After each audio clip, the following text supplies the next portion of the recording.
Alright, Amstrad fans, today going to be taking a look at the Blues Brothers, one of my favourite movies of all time on the Amstrad. And this was released by Titus Software, a French company who sadly no longer exist.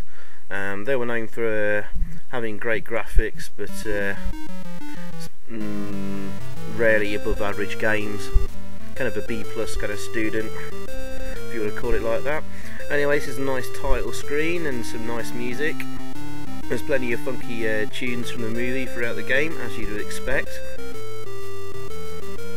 Now this wasn't released on the Spectrum for some strange reason, but the Commodore 64 had a really awesome version of this game. Unfortunately, the Amstrad version's nowhere near as good as that, unfortunately. Still a decent platformer. Quite similar to another game they released around about the same time called Titus the Fox, based on their mascot, although I think the French release had a different character in it. Anyway, plays quite similar, and but unfortunately, as you'll see when we start the game up, it only has flip screen scrolling, so you know, just one screen changes to the next, doesn't properly scroll. I think they tried to correct that in Titus the Fox, which had sort of a push scrolling system. And even so, that was pretty horrendously done though, and suffered slowdown, as does this game.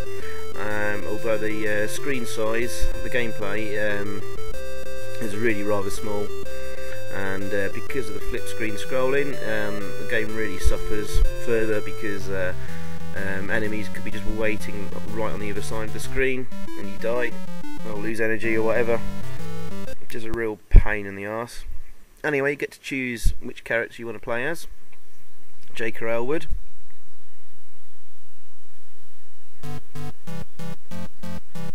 So yeah, there you go, a rather small plain area, flip screen scrolling. The graphics are very, very blue, although quite detailed. Reminds me of Hudson Hawk, the game, actually, a bit. So yeah, you can pick up objects like crates and stuff to chuck at bad guys to kill them. You can't jump on their heads like Mario style to knock them out.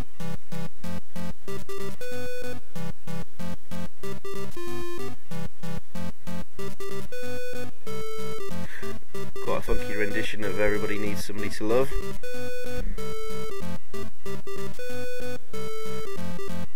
Does start getting a bit repetitive, the music, but thankfully on each level you get a different soundtrack, which is pretty cool.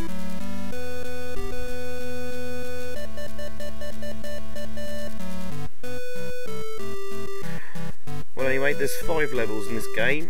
I'm going to play it through to completion, and just to sort of save time on the YouTube time limits, this video will be in 2 parts, but I've cut out all the loading in between levels. Anything else to mention about the game quickly? There's a few bugs in the game, and I remember quite a few being mentioned on forums and stuff over time, or in Amstrad Action magazine. And I've only really encountered one in the game, which I had to reload and start all over again. I think the final level was a bit where you're climbing up buildings on the sides, and I climbed up to the top, and then it just continued climbing, and I could just walk around all the screens, and eventually died.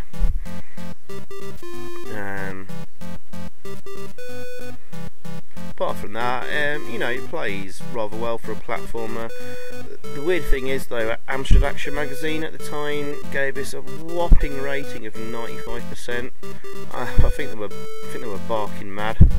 There's so many better platformers out there. Although this is still a decent platformer, and you know, quite good fun. It does have its serious drawbacks. Arguably, probably Titus the Fox is the better platformer.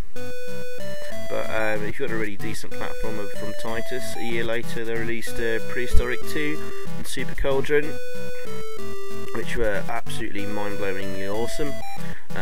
You can see them in my top 20 Amstrad gamers video, which I did a few months ago now. But yeah, anyway, if I had to give this game marks, you certainly want to get 95%.